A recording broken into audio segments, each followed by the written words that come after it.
Big shout out to YouTuber Akalon TV. He made this video titled Amazon Secretly Tried to Kill Steam, and he talked about an Amazon executive who wrote a LinkedIn post about his time at Amazon Prime Gaming, where they were trying to go ahead and disrupt Steam's market.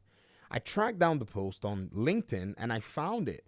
I read it and I thought this is, in my opinion, probably the most important piece of literature, and I say literature, that needs to be studied in terms of anybody who's looking at the value proposition of Steam, what PlayStation needs to do, and what Xbox is already doing in their ecosystems, and also what Xbox needs to do. In all fairness, there's room for their growth, and I'm starting to see some things that Xbox fans have been talking about, because again, some of you say I'm an Xbox fan, but you are very unaware about my preference in gaming. And so maybe you'll find out, maybe you won't. I mean, again, as long as you keep listening, you might figure it out. So here it is. As VP of Prime Gaming at Amazon, we failed multiple times to disrupt the game platform Steam. We were at least 250x bigger, and we tried everything. But ultimately, Goliath lost. Here's why. Now, many of you may or may not be surprised by this. But again, this is one of those things where, because of the value proposition that Steam had always provided, I'm not shocked that they were unshaken in this particular area.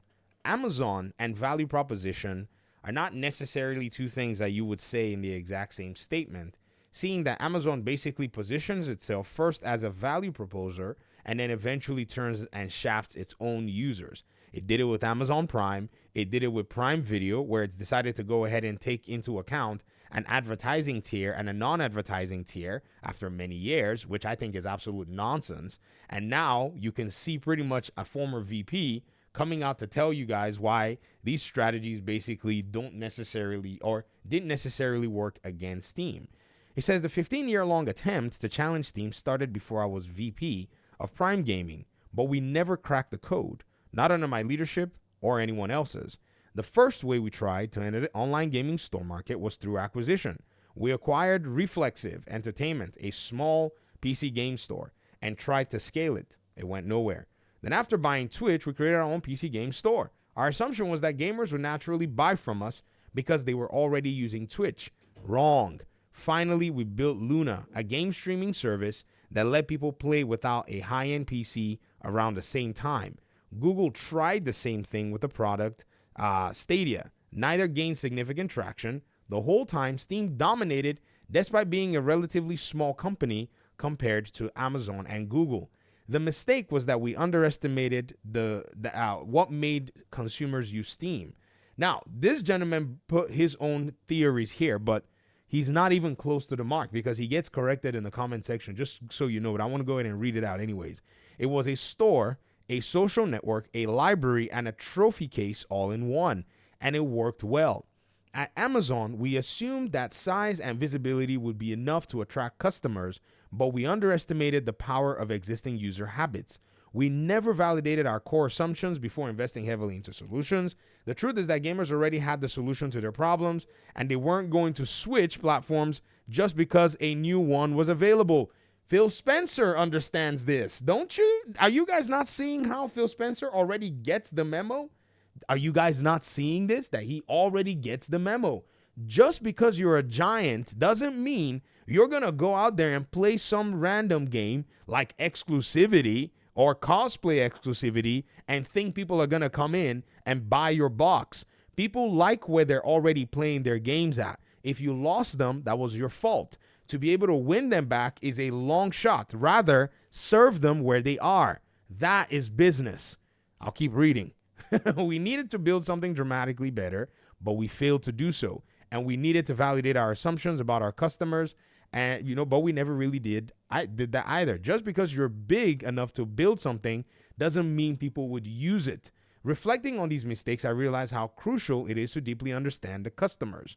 So he gives some other points and some other tips and then promotes a very interesting newsletter at the end of the day. What was really interesting about all of this, ladies and gentlemen, was somebody actually came and put a comment out here. I think this is, in my opinion, a very, very curious one.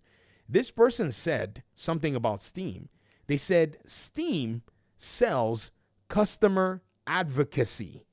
They don't necessarily sell anything so special at the end of the day. You see, even if you go ahead and, talk about all of this stuff, but, that you want to try to do, Valve is actually not necessarily only in the business of selling games, but they're in the business of protecting their customers.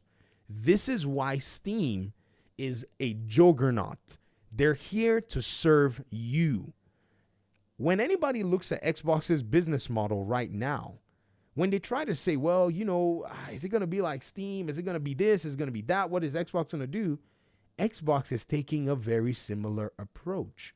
They're going with the premise that you already like where you play your games. So we're going to go there and serve you. We're a publisher, but we don't want to lock you out of our games. We want you to have access to our games. We want to be able to bring our product to you. You, the customer, are the boss, and you call the shots.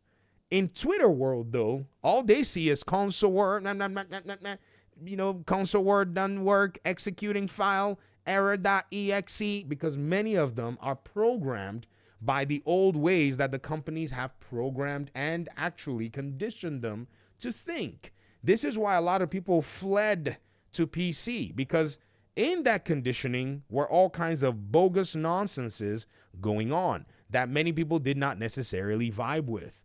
So now that it's all put out in the open and it's all said and done, that this console war is not going to go in anywhere and help anybody, it seems that, some people are starting to get the memo. The memo being that you need your customers. You need them to be sensible enough to go out there and pretty much, in a sense, help you out. But in order for them to do so, you need to show them a very, very good first faith. You got to put your best foot forward for these customers, be it that customers that have run away and leave you, or be it that customers that are probably thinking about coming to join you. Those so-called OG Xbox 360 folk that ran to PlayStation, many of them are looking forward to these Xbox games. You know what that means, right? Xbox is going to print money on their account. In fact, a lot of people were basically telling him, and this is the thing, a lot of execs, they don't play games. They're not in this particular situation. It is what it is. Ethan Evans, great guy, I'm sure. But, if you've had to deal with game companies basically trying to scarf you, you realize that Steam basically changed the game, like making developers actually take screenshots that were from their game, or at least indicating to customers that those screenshots or trailers were not in-game footage or trailers. Yeah, Steam, they implemented that a long time ago, holding developers accountable so that people were not easily swayed by all kinds of stuff. This person here, Burr Zoidberg, said Amazon was never going to be able to compete because Amazon isn't trusted by their customers. People use Amazon because they have little other choice. It's been around so long, it dominates the online e-commerce space, and nobody can realistically escape it. People use Valve Steam because they can trust Steam to be pro-consumer. This pro-consumer approach is exactly what Xbox is playing at right now. When you buy our game, you get multiple entitlements. If you decide that you want to basically try on Game Pass and then go on Steam and buy the game, your cloud save files are going to go there. They are literally pursuing the customer the Steam way. This is weird. You guys are about to see a huge hostile takeover. If PlayStation does not change its business model, people are going to eventually feel so comfortable doing business with Xbox and Steam that they're eventually going to start walking away. This is a natural progression you're going to see. It's how it happened when consoles started to drain users to PC all the way back in 2015, 2016. It says they have a long history of punishing publishers to be better. They have a long history, I just told you that, right, of being fair to their employees. They have a long history of not being profit motivated. This is antithetical to any publicly traded company in existence. Wow. This person that's a software engineer with tools for Blizzard Entertainment, Michael Kotzman, says, the actual killer feature of Steam is that it fulfills the unwritten contract. Let me use my stuff. That's the contract. Let me use my stuff. And don't mess with my stuff. When you buy a game on Steam, you bought a game on Steam. There is the smallest of hurdles to play it offline, but it doesn't make a fuss about it. Steam is never ever the point of failure between the person who bought the game and my desire to just play the game. Just as importantly, the contract is unmoving and set in stone. Amazon as a company, however, fails this over and over again. A recent relevant example can be found in the changes to Kindle books. Amazon just told its customers to suck it up. Steam has never done something like that, while Amazon has done it more times than I can count. I just told you this, right? The result here is that I and people in my demo have no faith at all in Amazon to be the vendor, maintainer, and arbiter of my games library. The unwritten contract that I expect and demand has been broken way too many times. Do y'all remember when Sony basically was at a place where they, seemingly did not want to renew licenses for digital games that people had already purchased? Do y'all remember that? Do y'all remember that? If you don't remember that, go back and look at it. This particular level of distrust has creeped into PlayStation and Sony's business model. It's just that you have the, hyper loyal still holding on. I've seen it. I saw it a long time ago. That's why I walked away. On Xbox's side, nonetheless, what's happened is it's gone to a whole different level where they're now almost deemed crazy for trying to be super pro-consumer. In fact, they're almost trying too hard. But it is exactly what they need to be able to bring people and maintain that trust if they're going to grow. The trust is not fully realized. Even within their own audiences with Xbox, they have to basically go ahead and maintain the trust as well. There are people who say because they're not doing exclusivity is, blah, blah, blah, blah, blah. But many of those people are missing the fact. What's Xbox going to do with your games?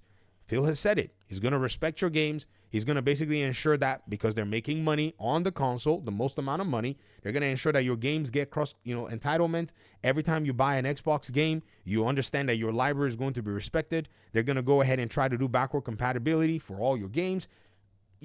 I don't play on Xbox, but if I was an Xbox player, I can see that there's almost nothing other than paying for online play that I need to worry about and some DRM crap, but we have DRM on Steam. So people who keep saying things about DRM with Xbox, I can't dog on them because even Steam itself has not pushed enough, in my opinion, to get more of these developers and publishers to start letting go of their DRM, stranglehold that they have. But by and large, when people ask these questions and say, like I had an audience member say, why don't you talk about PC gaming and stuff? I'm like, because, honestly, we're fortunate. We have it made. We got a company that's started by somebody who's a visionary that understands that the customer is the most important piece of my business. So let me go ahead and serve my customer. That's what it is. And I think so far, seeing how Xbox has been taking its approach and all this talk about the next Xbox hardware, I think you Xbox fans are onto something. Mutahar made a video. I saw it based on another YouTuber who talked about, his video. And when I watched this video, he was talking about how Xbox can layer, a Windows operating system on its next Xbox console. The only qualms I've had is, are console players going to be willing to do the tinkering? I know it's going to be a solid idea. I know it's going to be a great idea. Why? The Steam Deck executed on it, and it was amazing. It was fantastic. No problems. The question, nonetheless, though, ladies and gentlemen, is, are the players going to be willing to do the tinkering? Because a lot of console players swear that they don't want to do tinkering. They don't want to do this. They don't want to do that. But if Xbox takes it anyways and says it's here for you if you want it, you can click a button and flip straight into Windows mode. And now you have a whole Windows PC, plug in your mouse and keyboard and plug in your Xbox controller if you want. That is the end of the entire console conversation. There's an economic viability there that if Xbox wants to do it, this is the full realization of what Steam has been enjoying in market share all this while. They don't need to try to force people to move to an Xbox console. They just need to give people who are already on the Xbox console even more pro-consumer aspects. And that's where people are going to lose their minds and flip. Because a lot of people that are talking, saying, I'm going to just go buy a PlayStation because I can play Xbox games on there, they haven't considered the possibility that they can go buy an Xbox and play PlayStation games on there. That is the realization that's going to pretty much end this whole conversation, and it's going to force PlayStation to bring value. Some people say things like, well, PlayStation is going to move its games away from PC. Let it go ahead and do that. Does PC need PlayStation or does PlayStation need PC? Well, the truth is that PlayStation does need PC. Right? And if PlayStation needs PC, then it's going to act accordingly. And it's going to create a competitive environment for all of this to take place. Talk to me in the comment section. Thanks for watching the video. Appreciate you guys' time and audience. Hopefully we'll talk pretty soon in another one. Peace out.